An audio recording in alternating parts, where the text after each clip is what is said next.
नमस्कार साथियों, एक बार फिर से नए वीडियो नए टाइम पे आपका वागर्थ एकेडमी के इस चैनल पर आप सबका मैं स्वागत अभिनंदन करता हूं। हमने पिछले वीडियो में चर्चाएं करी आरपीएससी के द्वारा जारी की गई विज्ञप्ति पे।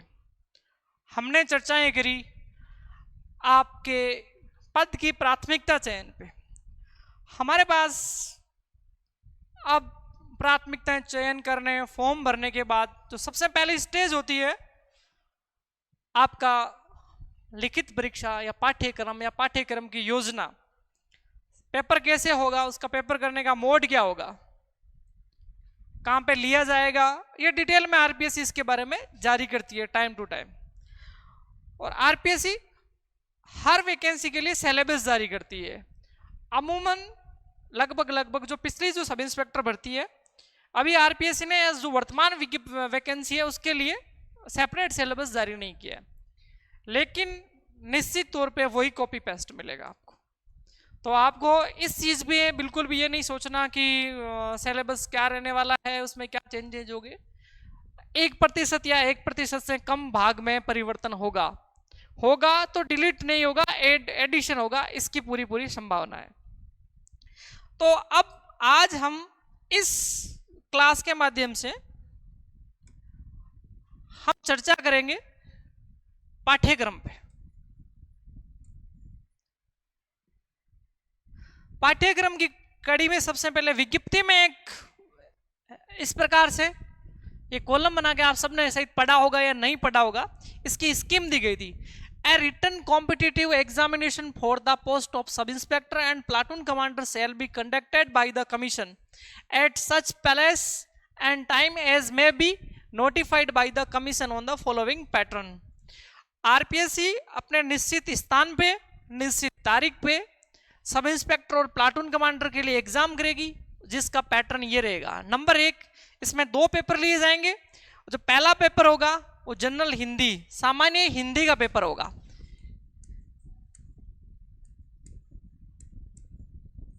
पेपर 2 घंटे का पेपर होगा।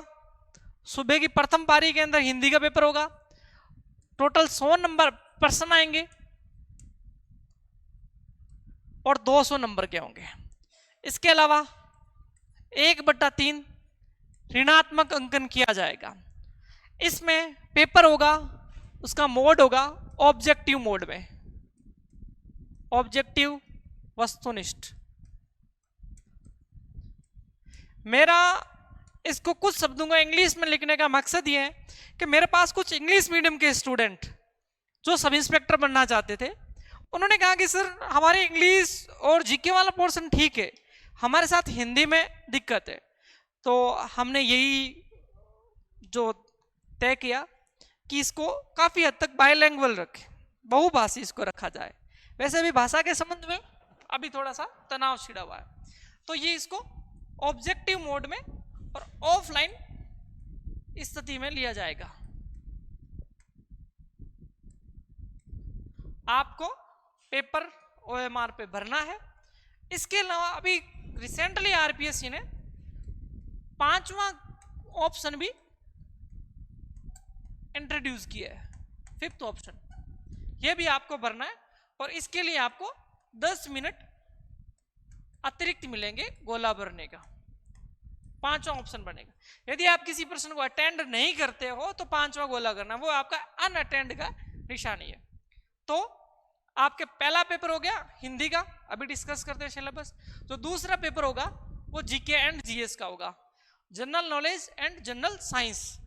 आपको जनरल नॉलेज आपको कितना आता है, राजस्थान के बारे में कितना पता है, इंडिया के बारे में कितना पता है, वर्ल्ड के बारे में कितना पता है, करंट अफेयर्स के बारे में कितना पता है, छोटा मोटा साइंस और मैथ रीजनिंग के बारे में कितना पता है। तो आपको इन चीजों के बारे में आरपीएससी आपका नॉलेज पता करेगी कि आपको कितना आता है। ये नॉलेज करने के बाद आरपीएससी रिजल्ट निकालेगी पेपर का। उस पेपर में आपको मिनिमम 36% प्रत्येक पेपर में आना चाहिए। आपको 36%, 200 का 36% आप अपना अंक निकाल लेना और एग्रीगेट दोनों पेपर में 40% आने आपके अंक आने चाहिए। और SC/ST के उनको 5 number extra. Provided that relaxation up to 5 mark will be available to candidates belonging the schedule caste and schedule tribe in each paper and in the aggregate. अगर कोई SC और ST से बिलोंग करता है तो उनको 5 नंबर का relaxation मिल जाएगा। 72 नंबर इसमें चाहिए तो 72 में से 5 आपको इसमें से रिलैक्सेशन दे देंगे। तो आप ये मिनिमम वाला तो बस बताने के लिए, आप मिनिमम पे फोकस मत करो, मिनिमम का कोई ख्याल खाता ही नहीं है, खाता सिर्फ मैक्सिमम का है। आपसे मिनिमम वालों से तो लोग नजरें भी नहीं मिलाएंगे, ठीक है। मैंने ये आपको पाठ्यक्रम की स्कीम के बारे में बताई। तो जो सबसे पहला पेपर है, पहला पेपर किसका होगा? हिंदी का। हिंदी के पेपर में ये देखो, Rajasthan police paper first Hindi, वही 100%, total maximum marks 200, duration of paper 2 hours, there will be 100 question to multiple choice objective type carrying equal marks, there will be negative marking 1/3 will be deducted from each wrong answer। मैंने जो सारी चीजें बताई वो सारी चीजें। तो अब सबसे पहले आपको हिंदी का सिलेबस, नंबर 1 जो टॉपिक आएगा शब्द रचना। शब्द रचना के अंदर आपको संधि एवं संधि विच्छेद आना चाहिए और समास, उपसर्ग, प्रत्यय, इनके बारे में डिटेल में भी और बात करेंगे। आपको सबसे पहले हिंदी की शुरुआत होती है, सबसे पहले आप वर्ण से ही शुरुआत करना, उसे शुरू करके अपनी कहानी आगे बढ़ाना। वर्ण के भी सवाल आएंगे, वर्ण विचार। उसके बाद में आपका जो शब्द के रचना के बाद में शब्द प्रकार आएंगे कि शब्द कितने प्रकार के होते हैं। उसमें आपका सबसे पहले तत्सम, अर्थ तत्सम, तद्भव, देशज, विदेशी, ये शब्द आपको आएंगे। उसके बाद में संज्ञा, सर्वनाम, विशेषण, क्रिया, अव्यय, क्रिया विशेषण, संबंध सूचक और विषय बोधक निपात, ये आएगा। शब्द और शब्द रचना से 2 आएगा। फिर 30 आएगा शब्द ज्ञान, मतलब जिसको बोलते हैं मोटे मोटे तौर पे व्याकरण। तो ये है अपनी वोकैब, शब्दकोश। शब्दकोश देखो, मैं आपको इसका पढ़ने का तरीका भी बताऊंगा। ये जो पहले वाला पोर्शन है, इसको कुछ कहा जा सकता है कि इसको आपको समझना है। ये वाला पोर्शन है अंडरस्टैंडिंग से चलता है, और ये वाला पोर्शन है रटने का काम है। आपको इन दोनों पोर्शनों के अंदर बराबर एक टॉपिक इसका पढ़ रहे हो तो एक टॉपिक इसका पढ़ो, एक संधि विच्छेद पढ़ रहे हो तो पर्यायवाची के साथ में विलोम पढ़ो। तो मेरे के कहने का मतलब ये है, एक टॉपिक समझने का, एक टॉपिक रटने का। आप डेली के 10 पर्यायवाची पढ़ो, 10 विलोम शब्द पढ़ो, 10 समानार्थी शब्द पढ़ो, 10 एकनार्थी शब्द पढ़ो, और उसके अलावा आपको एक ही पारिभाषिक शब्दावली में इसका भी बताऊंगा, ये पढ़ना है। उसके बाद में शब्द शुद्धि और वाक्य शुद्धि आपको आना चाहिए कि कौन सा शब्द सही है, कौन सा। शब्द शुद्धि और वाक्य शुद्धि भी अपने आप में एक बहुत ही साइंटिफिक काम है।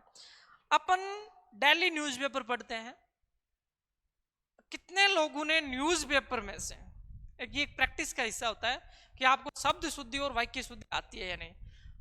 आप न्यूज़पेपर में से उठाओ, उसमें पता करो कि बहुत सारे शब्द जिनको अपन बोलचाल में उल्टा लिखते हैं, जबकि एक्चुअल में उसका सही शब्द कुछ और है, तो आपको ऑथेंटिक बुक में भी मिल जाएगा। उसके बाद में आपको व्याकरणिक कोटियां हैं, जो कि एक तरीके से टर्म्स है, परसरग, लिंग, वचन, पुरुष, काल, वृत्ति, ये सारी चीजें पढ़नी है। वाक्य की रचना होती है और वाक्य शुद्धि, मैंने आपको शब्द शुद्धि और वाक्य चीज पढ़े। उसके बाद में आपको विराम चिन्हों का प्रयोग करना है, मुहावरे और लोकोक्तियां, और परिभाषिक शब्दावली। परिभाषिक शब्दावली है, ये इंग्लिश मीडियम वालों के लिए कुछ ठीक हो सकता है। इसके अंदर आपको टर्म्स इंग्लिश में दी होगी, उसको हिंदी में करना है, और बहुत बार जो टर्म्स है वो हिंदी में दी हुई है, आपको उसको इंग्लिश में अर्थ बताना है, ठीक है। और स्पेशली ये सारे शब्द हो गए वो प्रशासनिक टर्म है उसमें, और जो विधिक है, जो नॉर्मली सामान्य रूप से जो काम आती है, इसकी भी मैं आपको एक PDF शेयर कर दूंगा, परिभाषिक शब्दावली, जो प्रशासन में स्पेशली पुलिस में काम आती है। मैं अभी रिसेंटली राजस्थान सरकार या पुलिस का एक नोटिफिकेशन आया कि प्लीज जो उर्दू शब्द काम में ले रही है अपनी इन्वेस्टिगेशन में, अपनी सामान्य बोलचाल में, अपने पत्राचारों में, कोर्ट में, इन जगहों पे जो जितने भी जिस प्रकार के भी इंग्लिश के, उर्दू और फारसी के शब्द काम में ले रहे हैं, उनको नहीं लेके हिंदी के शब्दों का प्रयोग किया जाएगा। उर्दू के स्थान पे हिंदी शब्दों का प्रयोग। तो आप ये चीज समझ सकते हो कि जो शब्द पहले उर्दू में चलते थे, मेरा कहने का आप समझ रहे हो कि जो शब्द पुलिस की टर्मिनोलॉजी में उर्दू में थे, देन उन शब्दों की आपको इंग्लिश हिंदी पता होनी चाहिए और उनकी आपको इंग्लिश पता होनी चाहिए। समझ रहे हो मेरी बात? आप इन टर्मिनोलॉजी को पढ़ोगे। आपको एक अभी रिसेंटली लेटर भी आया, उसमें करीबन 200-250 के करीबन शब्द हैं। उन शब्दों को आपको हिंदी और इंग्लिश दोनों में पता करने, स्पेसिफिक शब्द, उसमें आपको कम से कम 2 से 3 शब्द भिड़ेंगे वहां पे, 100% है। अब आपके अपने पास जो शब्द आती है, जो चीज आती है, हिंदी का पाठ्यक्रम देख ले।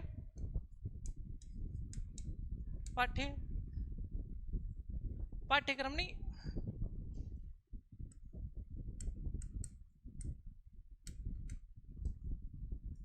पुस्तकें आपको इस पे कौन सी, जो आपको संभावित पुस्तकें हैं, आपको इसके जो सोर्स होंगे वो कौन से होंगे?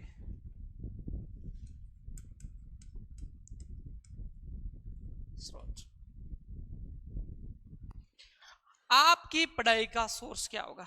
देखो, मैंने एक चीज जो फील करी है कि आपके पास अथाह बुक होती है पढ़ने के लिए, ठीक है। आपके पास सोर्स मार्केट में इतना पड़ा है, इतना, मैं कह सकता हूं इतना कचरा पड़ा है, आप ये कंफ्यूज हो जाओगे कि मैं पढ़ूं क्या। मैं ये कहता हूं कि आपको पढ़ना क्या है उससे इंपॉर्टेंट या उतना ही इंपॉर्टेंट है आपको क्या नहीं पढ़ना, कहां से नहीं पढ़ना। आरपीएससी जो अपना, अब मैं कचरे की बात ऐसे कर रहा हूं कि हजारों प्लस किताबें मार्केट में है, नए नए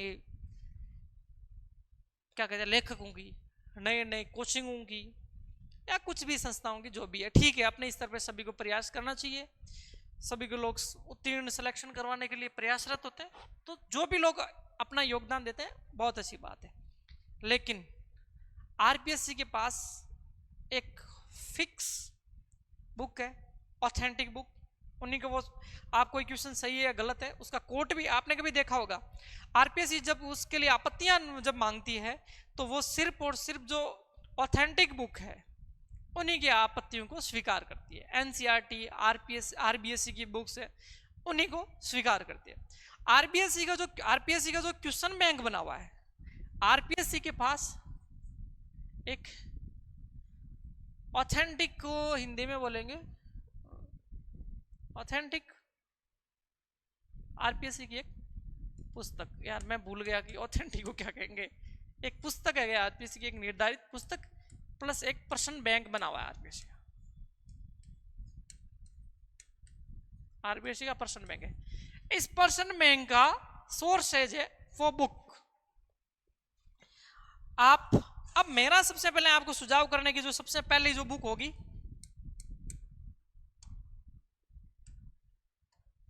आपको जो सबसे पहले पढ़नी है,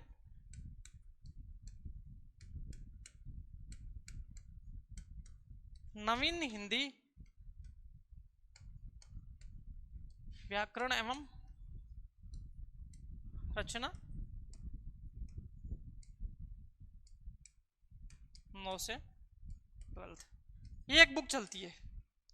नवीन हिंदी व्याकरण एवं रचना प्रबोध एक बुक चलती है, रचना प्रबोध। इस बुक को आप अगर आपने परचेज कर लिया तो ठीक, अदरवाइज जिस दिन मैं तो कहता हूं सिलेबस डाउनलोड करते हो ना, उस टाइम आपके पास हिंदी की ये बुक होनी चाहिए। भाई पढ़ो कि नहीं पढ़ो, किताबें अच्छी आपके पास हमेशा होनी चाहिए, हमेशा आपके पास ऑथेंटिक सोर्स होने चाहिए। आरपीएससी क्वेश्चन की अगर कोई क्वेश्चन, मैं आपको देखो मेरे एक पर्सनल रिसर्च बताता हूं, कोई क्वेश्चन जो आरपीएससी ने पूछा है, मान लो कोई क्वेश्चन है, आरपीएससी ने वो सवाल पूछा, वो अगर इस बुक में नहीं है तो आपकी जो मार्केट में किताबें चल रही है, जो अदर बुक है उसमें भी नहीं है, आप लिखवा लो, रिसर्च कर लो, जाके ढूंढ लो।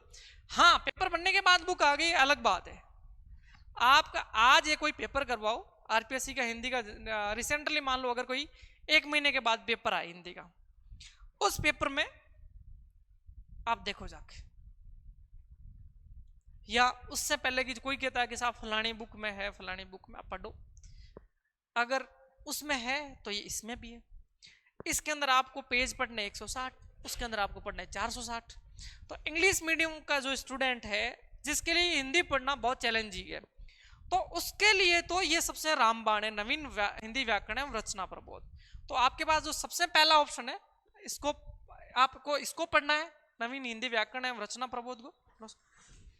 और जो दूसरी बुक है इसी के अंदर पहले जो चलती थी ओल्ड हिंदी व्याकरण, जिसके लेखक थे सोनदान चारण साहब, ठीक है। तो आपको मैंने मेरी तैयारी के दौरान सोनदान चारण की हिंदी व्याकरण है, आप इनको कम से कम 30-30 बार इस किताब को रट लो। आपको अगर 200 में से या ये जो 100 क्वेश्चन है उसमें से अगर 90 सवाल सही करना है, 90 या 90 प्लस, तो आपको ये बुक्स पढ़नी है और इन्हीं में से आपको क्रैक करना है, और इसी से ही बेड़ा पार लगेगा। आप 800-800 700-700 पेज पढ़ोगे, ना इतने याद होने वाले हैं और ना इतने होंगे। तो मेरा सबसे पहला सुझाव इन दोनों बुक पढ़ती है। उसके अलावा आप आरपीएससी के जो प्रीवियस ईयर के जो पीवाईक्यूज है वो पढ़ो।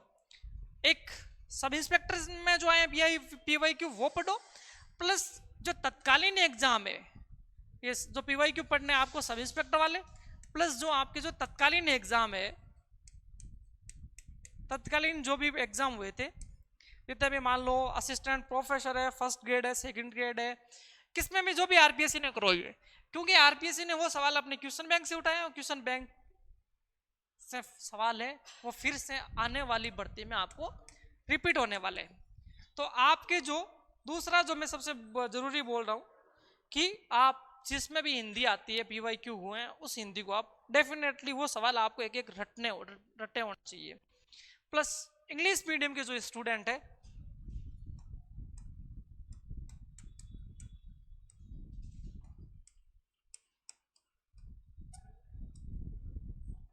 उन लोगों को अगर हिंदी ठीक ठाक है, अगर मान लो कोई राजस्थान बोर्ड का इंग्लिश मीडियम का है या कोई सीबीएसई बोर्ड का है जिसका हिंदी से ज़्यादा नाता नहीं रहा है, तो आप 6 क्लास से लेकर 9th क्लास तक ये किताबें पढ़ो।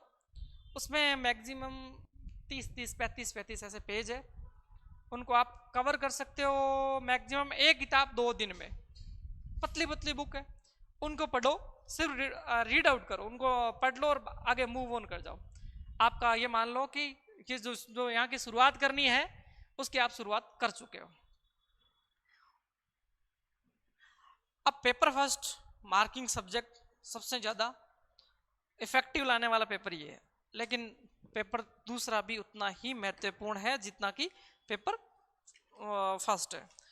तो आपको पेपर सेकंड का अगर आप सिलेबस देखो तो 3-4 पीडीएफ भरी पड़ी है भाई लोगों, आप पढ़ो। सबसे पहले अगर बात आती है राजस्थान के अंदर history, art and cultural literature, tradition and heritage of Rajasthan. आप राजस्थान की हिस्ट्री पढ़नी है, आपको आर्ट एंड कल्चर पढ़नी है, मोटे तौर पे जिसको रीति रिवाज बोलते हैं, वो डिटेल में सिलेबस है। तो इसका सबसे पहले हिस्ट्री है। तो हिस्ट्री की राजस्थान की हिस्ट्री वैसे मिडाइवल और आपको एंशिएंट तो जरूरत नहीं है, एंशिएंट के तो 2-3 टॉपिक है, हड़प्पा वाले वो आप पढ़ लो, ठीक है, ओके ओके टाइप काम हो जाएगा। लेकिन आपको जो मॉडर्न है 1857 की रिवॉल्यूशन के बाद के जो टॉपिक है, जनजातीय आंदोलन है, 1857 की क्रांति, जनजातीय आंदोलन, किसान आंदोलन, और इन चीजों से जुड़े हुए जो टॉपिक है ना, आपको वो डिटेल में पढ़ने राजस्थान हिस्ट्री में। और मध्यकालीन प्रशासनिक व्यवस्था है, तो major landmark in the history of Rajasthan, major dynasty, जैसे आपको मेवाड़, मारवाड़, बीकानेर, जयपुर रियासत, कोटा, भरतपुर, धौलपुर, इन सब के बारे में आपको जो मेजर डायनास्टी है उनके बारे में और उनकी एडमिनिस्ट्रेटिव व्यवस्था है उसके बारे में पढ़ना है। इनका रेवेन्यू सिस्टम पढ़ना है और सोशो कल्चर इश्यूज पढ़ना है। उसके बाद में मैंने आपको सीधी बात बताई, आपको फ्रीडम मूवमेंट को कवर करना है। 1857 की क्रांति से लेके देश आजाद हुआ तक आपको पूरा फ्रीडम मूवमेंट है उसको कवर करना है। इस दौरान जितने भी वो मैंने आपको बता दिया, जितने भी मूवमेंट हुए थे वो कवर करना है। पॉलिटिकल अवेकनिंग एंड इंटीग्रेशन, ठीक है, सैलाइंट फीचर ऑफ आर्किटेक्चर राजस्थान की। अब हिस्ट्री का पोर्शन ये पूरा मैंने बता दिया। उसके बाद में आर्ट एंड कल्चर, आप आर्ट एंड कल्चर में राजस्थान के दुर्ग, महल, किले, जितने भी मीनारें, बावड़ियाँ, मस्जिद, इन सब को कवर करना है। राजस्थान की आर्ट, चित्रकला को करना है। राजस्थान के important work of Rajasthan literature और लोकल डायलेक्ट्स हुआ है। फेयर एंड फेस्टिवल्स को करना है। राजस्थान की कल्चर, ट्रेडिशन एंड हेरिटेज को, रिलीजियस मूवमेंट, सेंट्स एंड लोक देवताज of Rajasthan, important tourist palace, leading personalities of Rajasthan. अब इसका सोर्स क्या रहेगा, इस पोर्शन का स्रोत? तो सबसे पहले आपके पास आरबीएससी की बुक्स है दो टाइप की, एक ओल्ड और एक न्यू। ओल्ड 9 से लेके 12 तक 4 बुक्स है, एकदम पतली पतली बुक्स है, उनको कवर करना है।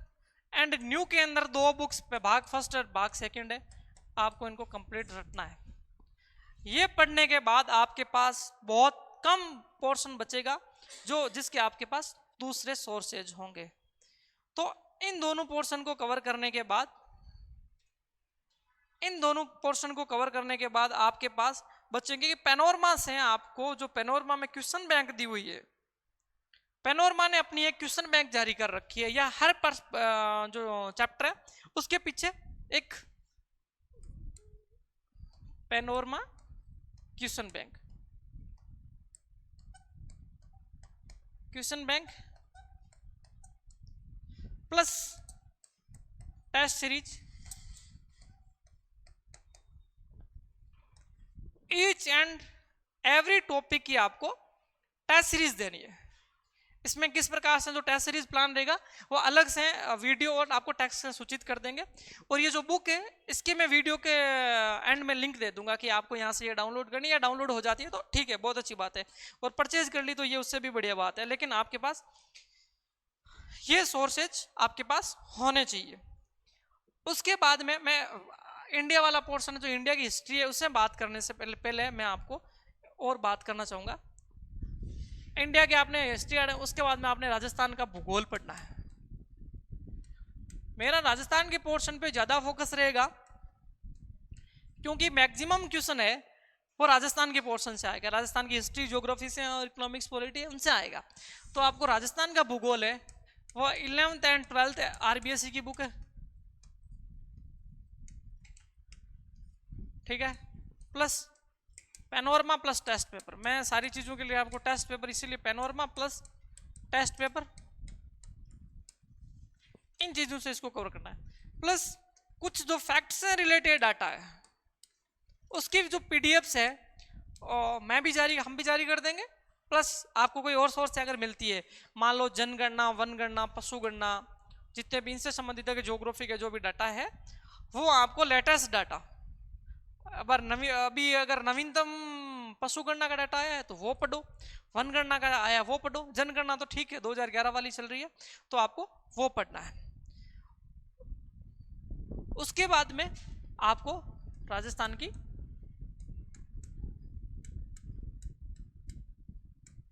राज व्यवस्था,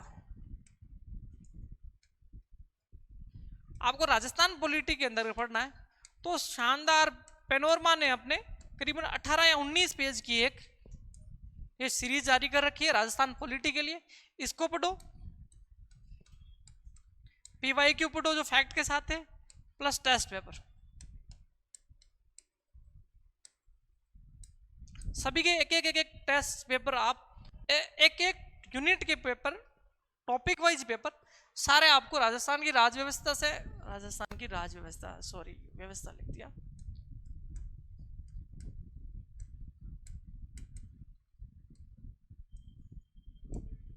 राजस्थान की राज व्यवस्था से रिलेटेड जो भी आपके टॉपिक है वो आपको पढ़ना है। इसके अलावा अगर आपको कोई अगर कुछ अच्छी चीजें मिल रहे हैं तो अब राजस्थान सरकार की जो वेबसाइट है DIPR की, आपकी वेबसाइट से टाइम टू टाइम उसको जब भी फ्री हो, देखो इंस्टा फेसबुक चलाने से बेहतर है कि आप यहाँ जाओ, राजस्थान सरकार की वेबसाइट्स पे जाओ और वहां जाके कुछ ढंग के काम की चीजें पढ़ो, ठीक। उसके बाद आप राजस्थान की इकोनॉमिक्स की बात करते हैं। राजस्थान की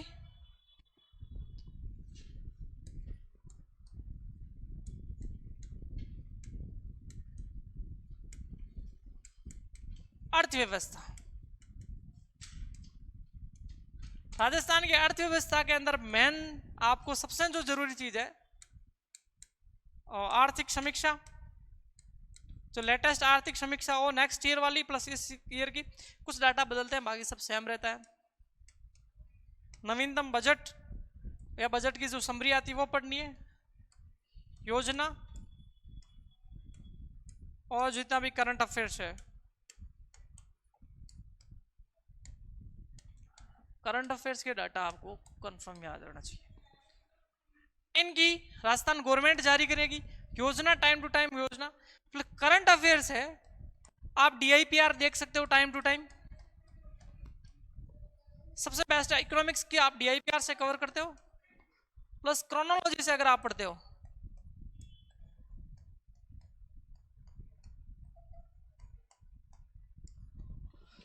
आप अगर क्रोनोलॉजी से पढ़ते हो, बस 5 मिनट क्रोनोलॉजी से पढ़ते हो तो आपकी राजस्थान इकोनॉमिक्स में फैक्ट के डाटा है वो आप क्रोनोलॉजी से कवर कर सकते हो। अब राजस्थान में मोटा मोटा ये हो गया, हिस्ट्री आर्ट एंड कल्चर होगी, ज्योग्राफी होगी, पॉलिटी होगी, इकोनॉमिक्स होगी।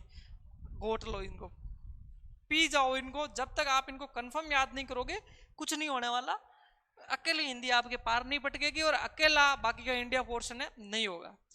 इस पोर्शन से आपको जो पिछला पोर्शन है इसको आपको टोटल 100 में से 65 से 70 सवाल यहां से आएंगे। 65 तो मान ही लो, 65 सवाल इस पोर्शन से आने वाले हैं 100 में से। अब आएगी India history art and culture, history art and culture.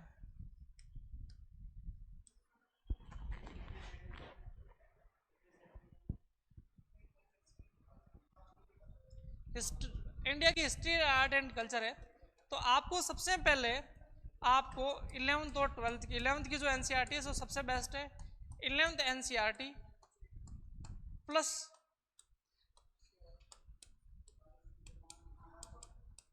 देखो कुछ टाइम पहले RPSC ने एक जोरदार धमाका किया है, उसने अपने जो भी क्वेश्चंस थे ना उनका लेवल इतना शानदार कर दिया कि राजस्थान के लोग कभी स्पेक्ट्रम को RPSC या राजस्थान की जो तैयारी कर रहे थे स्पेक्ट्रम का उनको लेना देना नहीं होता था, लेकिन लास्ट 7-8 महीने या 7-8 पेपर से RPSC ने मजबूर कर दिया कि स्पेक्ट्रम पढ़ना पड़ेगा।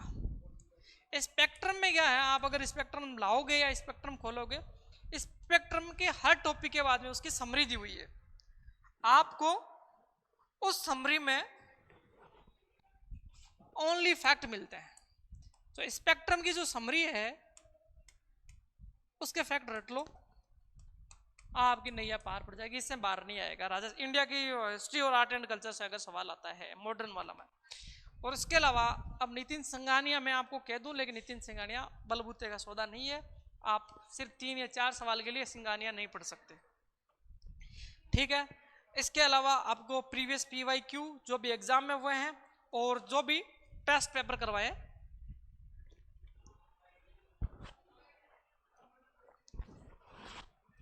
वो आपको पूरा पढ़ना है। अब आती है भारत की भूगोल।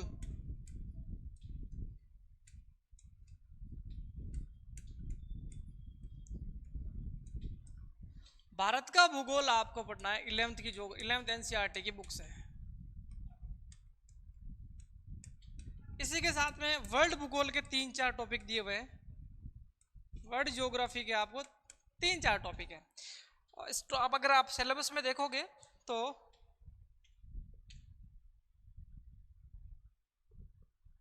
Geography of world and India, broad physical features, environment and ecological issues, wild life and biodiversity, international water waves and major industrial region. आपको 3 सवाल मिलते हैं, 3 या 4 सवाल। उसमें एक लैंडमार्क आ जाता है कि पर्वत पठार कहाँ है, और जो दूसरा आपके पास में जो सवाल आता है कि ये इंडस्ट्रियल एरिया कहाँ है, और तीसरा एक झीलों का पढ़ लेना, जो बड़ी जो 7 झीलें हैं, उसके अलावा इंडिया और वर्ल्ड की जो फेमस झील है और बायोडाइवर्सिटी वाले रीजन है, मरुस्थल और ये शीत मरुस्थल और उष्ण मरुस्थल दोनों, गर्म और ठंडे मरुस्थल, ये पढ़ लेना। तो अब अपन आगे थे भारत का भूगोल में। भारत का भूगोल और वर्ल्ड भूगोल है, आपने ये चीजें कवर कर ली थी कि आपको ये 11th वाली एनसीईआरटी से बुक से मिल जाएगी, प्लस पीवाईक्यू। हर जगह एक चीज आपको पता होनी चाहिए कि चल क्या रहा है, पीछे क्या हुआ था, इतिहास बहुत जरूरी है। उसके बाद में आता है भारत की राज व्यवस्था।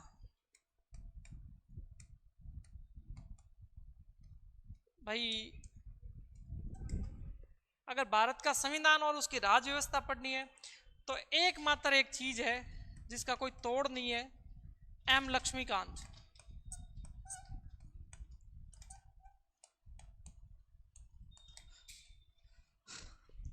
किताब उठाओ, टॉपिक उठाओ, रट डालो, उसके अंदर आपके पास लक्ष्मीकांत से बेहतर ऑप्शन किसी भी चीज में नहीं है। अगर आपने लक्ष्मीकांत को, मैंने सब इंस्पेक्टर और आरएस दोनों के अंदर कम से कम 30 टाइम प्लस लक्ष्मीकांत पढ़ी है, तो अगर आपके पास लक्ष्मीकांत अगर आपको अच्छे से याद है तो आपको ज्योग्राफी के अंदर, सॉरी पॉलिटी के अंदर आपको सोचने की जरूरत नहीं पड़ती कि आपको करना क्या है। अब एक मैथ्स रीजनिंग और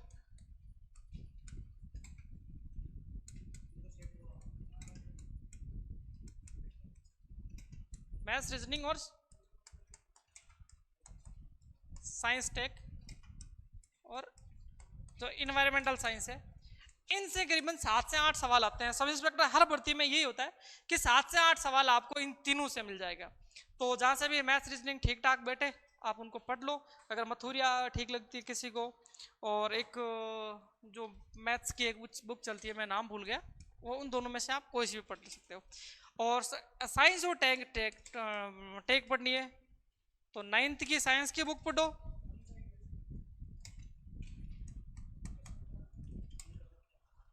प्लस टेक में जो टेक्नोलॉजी है, टेक्नोलॉजी वर्तमान में सबसे ज़्यादा है जो स्पेस और डिफेंस टेक्नोलॉजी है, और नैनो का तो इसमें नहीं है इस साइज में। डिफेंस और नैनो में से आपको जो विजन की शॉर्ट नोट्स अगर मिल जाते हैं तो आप डिफेंस और इसके आप शॉर्ट नोट्स पढ़ लो, डिफेंस और नैनो के। आपको इनमें से करीबन एक दो सवाल इन दोनों में से पड़ जाएंगे। किस्मत से अगर आता है तो ठीक है, नहीं तो मुमल से भी आप कवर कर लेना, कोई बड़ा इशू नहीं है। Sam environmental science, current affairs का कोई मुद्दा आएगा, और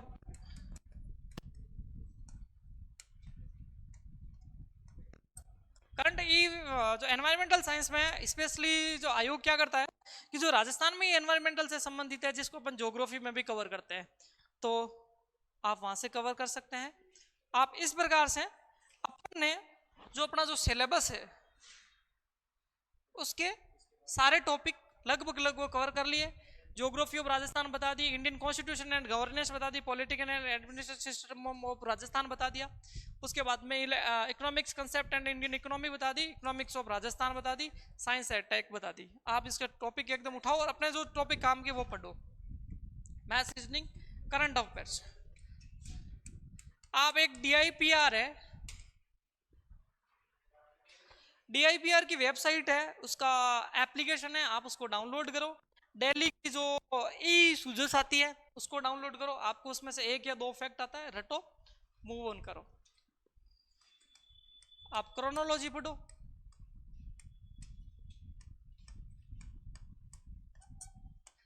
या आपको जो भी करंट अफेयर्स की कोई अगर बुक अच्छी लगती है वो पढ़ सकते हो, कोई मुमल सजेस्ट करता है, ठीक है, ओके टाइम में, या भी कोई संस्था ने अगर कोई करंट अफेयर्स की बुक पे अगर कोई अच्छी मेहनत और रिसर्च कर रहा है तो आप पढ़ो।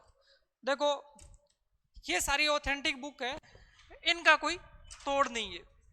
इसके अलावा भी अगर किसी को जहाँ पे भी अच्छा सोर्सेज मिलता है, किसी भी कोचिंग के डाटा से, किसी भी यूनिवर्सिटी या कॉलेज से। पिछले आरएस में आप अगर देखो, आपको अधिकतर सवाल आपको कॉलेज वाली बुक से मिले। मैंने दो जो कॉलेज है जहाँ पे अच्छी स्टडी होती है, वहाँ के नोट से मैंने कुछ चीज़ें कलेक्ट की, वाकई बहुत बेहतर थी, आपके लिए वो बहुत फ़ायदेमंद है। तो अगर ऐसी कोई चीज़ें जो उस टॉपिक को अच्छे से कवर करती है, स्पेशली आप जो 9th की साइंस की बुक पढ़ते हो, उसमें आपको सिलेक्टेड टॉपिक है वो बहुत सारे कोचिंग इंस्टीट्यूट पे उनको आपको ठीक सर। इसके अलावा हम जो टेस्ट सीरीज शुरू करेंगे, आगामी जो टेस्ट सीरीज से रणनीति, क्लास की रणनीति, वो वीडियो के मार्फत आपके पास शेयर कर दी जाएगी। इसके अलावा आपके पास अगर सब इंस्पेक्टर से संबंधित कोई क्यूरी है, आप कमेंट कर सकते हैं। आप जो संस्था के नंबर है मैं आपको एक बार फिर से शेयर कर देता हूँ।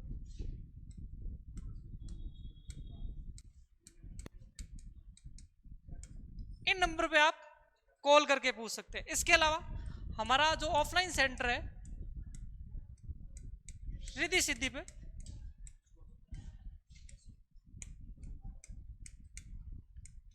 रिद्धि सिद्धि पे जो वागर्थ अकेडमी का ऑफलाइन सेंटर है,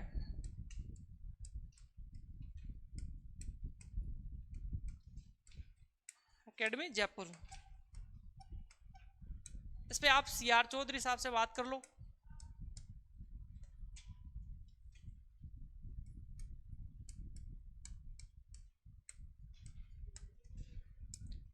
आपको इसके बारे में डिटेल, उसके अलावा आप आओ व्यक्तिगत रूप से मिलेंगे, आप मेरे को कॉल कर लेना, और नहीं हो तो आप मेरे को किसी और जरिए से भी जुड़ सकते हो। Thank you very much. जय हिंद, जय भारत। ठीक है सर।